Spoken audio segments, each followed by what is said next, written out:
Hello everyone, good morning. কেমন আছো সকলে? আশা করছি অনেক ভালো, অনেক সুস্থ। আমিও বেশ ভালো আছি। তো শীতের সকালে সকলকে সঙ্গে নিয়ে এখন থেকে ব্লগটা শুরু করলাম। আর তোমরা সকলেই জানো কালকে একটা অঘটন ঘটে গেছিলো আমাদের বাড়িতে। তো এই কারণে কালকে অনেক রাত্রেবেলা কিন্তু আমরা ঘুমিয়েছিলাম, ওই প্রায় 2টো নাগাদ। তো অত রাত্রেবেলা ঘুমিয়ে আজকে আর সকাল সকাল ঘুম থেকে ওঠা হয়নি। ঘুম ভেঙে দেখি 7:30 বাজে। তারপরে উঠে ওই যে বাড়িতে চুরির গল্প, ওটাই কিন্তু রাস্তা জুড়ে হচ্ছিল।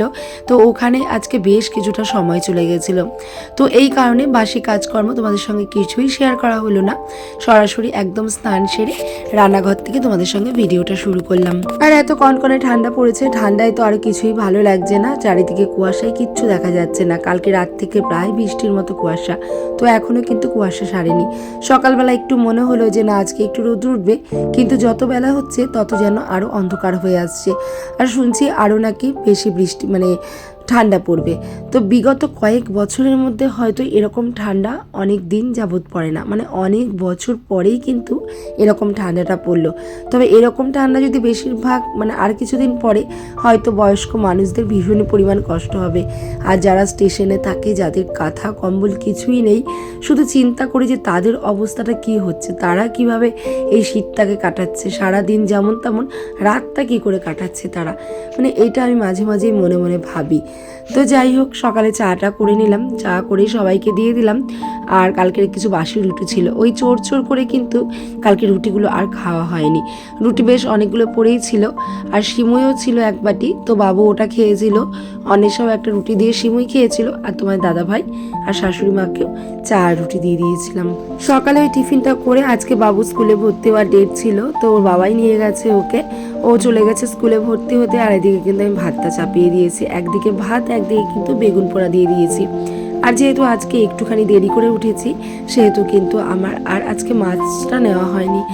ঘুম ভেঙেই দেখছি যে মাছওয়ালা কাকু মাছ মাছ বলতে বলতে চলে যাচ্ছে। আর ঘুম থেকে উঠেই তো টাকা পয়সা ঘর থেকে বের করা যায় না। তো বাড়িরও কিছু নিয়ম কানুন বলে একটা জিনিস আছে। আর সত্যি বলতে বাসি ঘর, বাসি উঠোনে কিন্তু কখনোই টাকা পয়সা বার করতে নেই।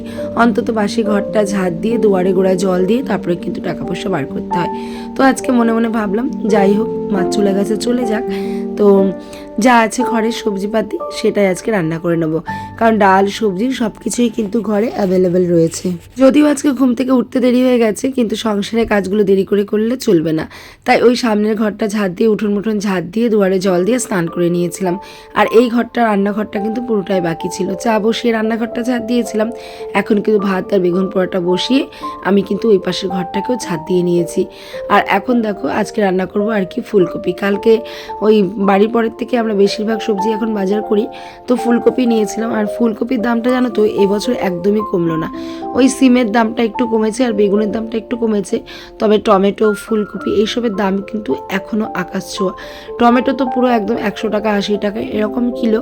আর ফুলকপির দামটাও কিন্তু কমেনি, এখনও ওই 25 টাকা 30 টাকাতেই আটকে আছে। আজকে রান্না করব হচ্ছে তোমার ফুলকপি আলু দিয়ে বড়ি দিয়ে ঝোল, আর এদিকে সিম দিয়ে ডাল করব। আর এদিকে রান্না করব তোমার হচ্ছে ওই বেগুন পোড়া, ব্যাস এটুকুই রান্না করব। তো ওদিকে ডালটাও আমি নামিয়ে নিয়েছি, আর এদিকে বেগুন পোড়াটাও হয়ে গেছে। আর এদিকে কিন্তু এখন ফুলকপি আলুর তরকারিটা বসাবো, আর ভাতটাও কিন্তু আমার নেমে গেছে। ভেবেছিলাম প্রথমে যে সিম আর আলুটা সিম দিয়ে ডালটা সেদ্ধ ডাল নামাবো, তারপর চিন্তা করলাম ঘরে অনেক সিম আছে যেহেতু, তাহলে একটু ফোড়ন দিয়ে ডালটা নিই। আর আজকে ফোড়ন দিতে গিয়ে একটা ঘটনা ঘটে গেছে, তার কারণ আমি সিমের ডালে সবসময় হয় 5 ফোড়ন নয় কালিজিরা ফোড়ন দিয়ে থাকি। তো আজকে ঘরে দুটোর একটাও ছিল না, ছিল মৌরি গুঁড়ো আর সামান্য একটু জোয়ান, শুকনো লঙ্কা, তেজপাতা দিয়ে ডালটা করেছি। সত্যি বলতে এত ফাইন হয়েছে, খেতে এত ভালো হয়েছে, আমি ভাবতেও পারিনি যে ডালটা এত টেস্টি হবে। আর যাই হোক, ডালটা নামিয়ে নিয়েছি। আর এখন দেখো করবো ডালের বড়ি দিয়ে ফুলকপি আলু দিয়ে ঝোল। শীতের দিন বলো আর গরমের দিন বলো, আসলে গরমের দিনে একটু বেলাটা বড় হয়, অনেক সকাল সকাল ঘুম থেকে ওঠা যায়, কিন্তু শীতকালে সেটা হয় না। এদিকে যেমন সকালবেলা উঠতেও দেরি হয়ে যায় সামান্য, আবার এদিকে কিন্তু কিন্তু তাড়াতাড়ি করে সন্ধ্যাটাও নেমে আসে। ছোট দিনের বেলা হলেও ঘড়ির কাঁটা কিন্তু একভাবেই ঘুরতে থাকে, আর টাইম কিন্তু আমাদের খিদেটাও পেয়ে যায়। তাই যতই আমরা দেরি করে উঠি না কেন, ওই দেরি করে উঠেও কিন্তু একদম সময়ের মধ্যে সমস্ত কাজ কিন্তু পরিষ্কারভাবে সারার চেষ্টা করি।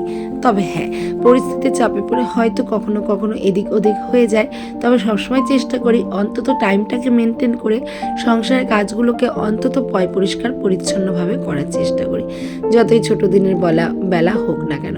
তবে হ্যাঁ, বড় দিনের বেলায় আর কি অনেক কাজ করে এগোনো যায় এবং অনেকটাই কিন্তু সময়ের নাগাল পাওয়া যায়, যেটা শীতের দিনে অর্থাৎ ছোট দিনের বেলায় কিন্তু হয় না। আজকে রান্নাটা যদিও একদম সিম্পল আর একদম নিরামিষের দিকে চলে গেছে, মানে মুসুর ডাল তো নিরামিষ না যদিও, তবুও পেঁয়াজ রসুন মাছ মাংস ডিম যেহেতু কিছুই নেই, তবে খাওয়াটা কিন্তু বেশ ভালো হয়েছিল। যেমন ডালটা ভালো হয়েছিল, তেমনি আজকে ফুলকপি আলু ডালের বড়ি রসাটাও ভালো হয়েছিল, আর বেগুন পোড়া। শীতের দিনে দেখবে বেগুন পোড়া আর গরম ভাত হলে আর কিচ্ছু চাই না। ভালো করে পেঁয়াজ লঙ্কা ধনেপাতা কাঁচা সর্ষের তেল যদি বেগুন পোড়া মাখা যায়, তার সাথে কিন্তু আর কিছুই লাগে না। আর আজকে দুঃখের বিষয়, আমাদের ঘরে কিন্তু ধনেপাতা ছিল না। আর যেই সবজিওয়ালা দাদা থেকে আমরা প্রত্যেকদিন সবজি রাখি, সেই দাদাটাও কিন্তু আজকে আসেনি। তো এই কারণে ধনেপাতা ছাড়াই কিন্তু আজকে বেগুন পোড়াটা মাখতে হলো। এদিকে ফুলকপি আলুর ঝোলটা ফুটে এসছে। এখন ওই ঘরে বানানো যে মশলাটা করে রেখেছিলাম, ওটা দিয়ে এখন গরম গরম নামিয়ে নেব ফুলকপি আলুর তরকারি। আর এটা হচ্ছে আমাদের অন্বেষার ভীষণ প্রিয়। ওকে মাছ মাংস আর যাই দাও না কেন, যদি এরকম বড়ি দিয়ে কিছু ঝোল রান্না করে দেওয়া যায়, তাহলে কিন্তু আর কিছুই লাগে না। এই বড়ির ঝোল দিয়ে ও দারুণভাবে খেয়ে নিতে পারে। এদিকে তোমার দাদা ভাইও চলে এসেছে ছেলেকে স্কুলে ভর্তি করিয়ে, তো ওকেও খেতে দিলাম, ছেলেকেও খেতে দিলাম। খাওয়া দাওয়া সবার কমপ্লিট হয়ে গেছে। এখন দেখছি ঘড়ির কাঁটাতে বেশ অনেকটাই সময় হয়ে গেছে, প্রায় 1:45 বেজে গেছে, আর আমার দুপুরে খাওয়া দাওয়ার টাইম হয়ে গেছে। তো সকালে আজকে তেমনভাবে কিছুই খাইনি, ওই জল ছাড়া আর কি কিছুই খাওয়া হয়নি। তাই ওদিকে বাসন কোসন সব কিছু রেখে আমি কিন্তু আগে খেতে বসে পড়েছি। সত্যি আজকে খাওয়াটা এত ভালো লাগছিল, আমার ভীষণ ভালো হয়েছিল। আর ওই যে একটা আতঙ্ক, মানে তোমরা বিশ্বাস করবে না, আমার ওই মন থেকে ওই আতঙ্কটা দূরই হচ্ছে না, দূরেই সরাতে পারছি না যে কি এমন ঘটনা মানে হয়ে গেল আমার লাইফে আর কি।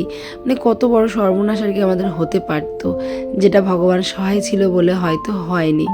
যাই হোক, মনের আতঙ্কটা দূর করতে হবে। আর উপরের ঘরের যত তাড়াতাড়ি সম্ভব সমস্ত দরজা জানলা গ্রিলগুলো লাগানোর চেষ্টা করা হচ্ছে। আর ওইটুকু লাগালে বেশ মানে একটু নিশ্চিন্ত থাকতে পারবো, যেহেতু একটা অঘটন ঘটে গেছে। আর এতদিন তো কখনো, আমার বিয়ে হয়েছে 20 বছর, কখনোই কিন্তু একটা সুই পর্যন্ত আমার ঘরের থেকে হারায়নি। তো সেক্ষেত্রে এই টেনশনগুলো কিন্তু মাথায় ছিল না, যেহেতু এত বড় একটা অঘটন ঘটে গেল আমাদের জীবনে। এখন থেকে কিন্তু মানে মাথার মধ্যে একটা টেনশন সবসময় কাজ করতেই থাকবে। এদিকে খাওয়া দাওয়া কমপ্লিট করে নিয়ে এই গ্যাসটাকে ভালো করে মুছে আর বাসন কোসন যা ছিল সমস্ত কিছু মেজে ঘষে এখন দেখো খাওয়ার টেবিলটাকেও পরিষ্কার করে নেব। আর এই ঘরটাও একদম সুতো কাপড় দিয়ে ভরে গেছে। তোমরা পেছনে হয়তো একটু খেয়াল করলে দেখতে পারবে যে সুতোর বস্তা কাপড়ের বস্তা কিন্তু এই ঘরেও রয়েছে।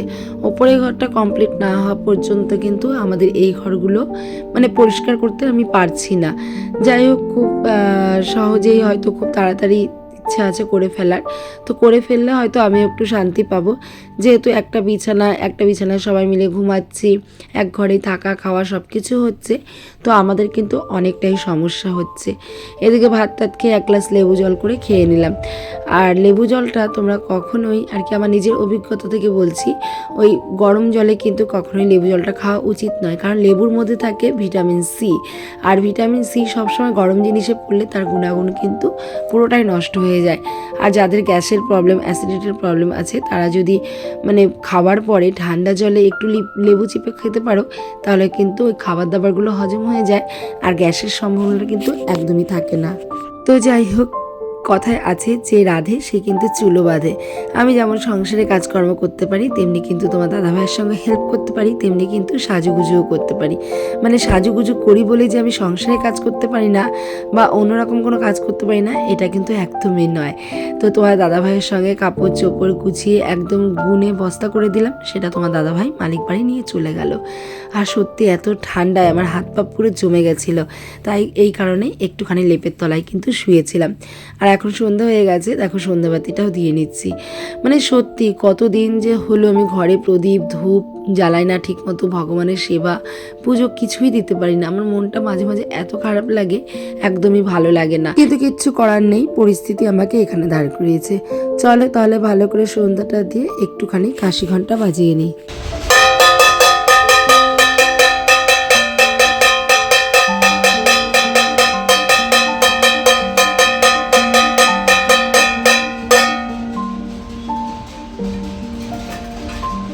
পৃথিবীতে এরকম অনেক মানুষ এখনও আছে যারা পুজো পাঠ কাশি ঘণ্টা ধূপধুনায় বিশ্বাসী নয়, কিন্তু এই দিক থেকে কিন্তু আমি প্রচুর পরিমাণে বিশ্বাসী। কারণ কাশি ঘণ্টা ধূপ ধুনার কিন্তু অনেকটা পজিটিভ এনার্জি থাকে, যেটা তোমার সংসারে নেগেটিভিটিগুলোকে দূর করবে আর পজিটিভিটিগুলোকে কিন্তু সংসারে আনতে সাহায্য করে। এক্ষেত্রে আমি কিন্তু কুসংস্কারে মানে এগুলোকে কখনোই কুসংস্কার বলে মনে করি না। আমি মনে করি এগুলো সংসারের নিয়ম, যেটা আমাদের ভালোর জন্যই হয়। এদিকে তোমার দাদাভাই বললো ডিম সেদ্ধ করতে, আর যেহেতু খুব ঠান্ডা পড়েছে একটু ডিম সেদ্ধ সবাই খাবে, তাই 6টা ডিম সেদ্ধ বসিয়ে দিলাম। আর এদিকে শাশুড়ি মায়ের জন্য একটু ছানা করে নিলাম। এর আগের দিন আমার মেয়ে ছানা বানিয়ে দিয়েছিল, তো আমার শাশুড়ি মা বলছে যে ওর ছানাটা নাকি একটু শক্ত হয়ে গেছিলো, ভাল লাগেনি খেতে, তাই আজকে আমাকে বললো যে তুমি ছানাটা বানিয়ে দাও। তো ওর জন্য কিন্তু আমি এই যে আমার শাশুড়ি মায়ের জন্য ছানাটা বানালাম, বানিয়ে এখন ওনাকে খেতে দিয়ে দেবো। দিয়ে আর ডিমটা সেদ্ধ হয়ে গেলে আমি কিন্তু চলে যাব, অন্বেষা যাবে টিউশন পড়াতে, তো ওকে একটু এগিয়ে দিয়ে আসতে যাব। ওই যে বললাম যেহেতু কালকে অত বড় একটা ঘটনা ঘটে গেছে, এখন কিন্তু মেয়েকেও একা ছাড়তে আমার মানে মনের মধ্যে কেমন একটা আতঙ্ক কাজ করছে। তাই মেয়েকে মানে ওখানে দিয়ে এসে এখন দেখো বাবুও চলে এসেছে, বাবুর জন্য একটুখানি দুধ আর একটু প্রোটিনেক্স গুলিয়ে দিচ্ছি, এটা ও খাবে, খেয়ে দিয়ে বসবে। আমি বললাম কালকের থেকে বই নিয়ে পড়তে বসতে হবে, যেহেতু স্কুলে কালকে বই দেবে, আজকে তো বই দেয়নি, কালকে বই দেবে, তো এরপর থেকে কিন্তু আবার চালু হয়ে যাবে সেই নিয়মিত ডিউটি। আর এদিকে দেখো কড়াইশুঁটিগুলো আমি শাশুড়ি মাকে দিয়ে গেছিলাম, ওই মেয়েকে যখন টিউশন পড়াতে মানে পড়তে যাবে দিয়ে আসছিলাম, শাশুড়ি মায়ের কাছে দিয়ে গেছিলাম কড়াইশুঁটিগুলো, বলেছিলাম ছাড়িয়ে রাখতে, তো উনি ছাড়িয়ে রাখলো। আজকে রাতে হবে কিন্তু গরম গরম কড়াইশুঁটির কচুরি, আর সেই সঙ্গে আমি দুপুরবেলা না একটু ঘুগনি বানিয়ে রেখেছিলাম, যেটা তোমাদের সঙ্গে কিন্তু শেয়ার করা হয়নি আমার। শীত পড়ার পর থেকে ভাবছিলাম যে কবে মটরশুঁটির কচুরি খাবো, তবে মটরশুঁটির কচুরিটা আমার আলুর দম দিয়ে খাওয়ার ভীষণ ইচ্ছে ছিল। আর যেহেতু মটরগুলো অনেক দিন ধরে ঘরেও ছিল আর কালকে ভিজিয়েও রেখেছিলাম, তাই মটরশুঁটিগুলো মানে মটরের ঘুগনি করেছিলাম, আর সেই সঙ্গে কিন্তু কড়াইশুঁটির কচুরি। আর কচুরিগুলো এত খাস্তার খেতে ভালো হয়েছিল, মানে কি বলবো। শীতের রাতের খাওয়া দাওয়াটা কিন্তু আজকে খুব জমে গেছিলো, কড়াইশুঁটির কচুরি আর সঙ্গে কিন্তু ঘুগনি। তবে ঘুগনিটা একটু গরম হলে আর একটু ভালো লাগতো, আমি আলসেমি করে আর গরমও করিনি। ওই যাই হোক কোনো অসুবিধা হয়নি, গরম গরম কচুরির সাথে ঠান্ডা ঠান্ডা ঘুগনি, তবুও বেশ কিন্তু ভালোই লাগছিল।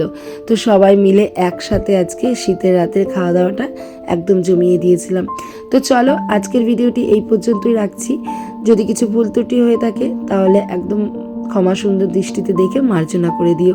চলো আজকের মতো টাটা, সকলকে গুড নাইট, সবাই ভালো থেকো সুস্থ থেকো।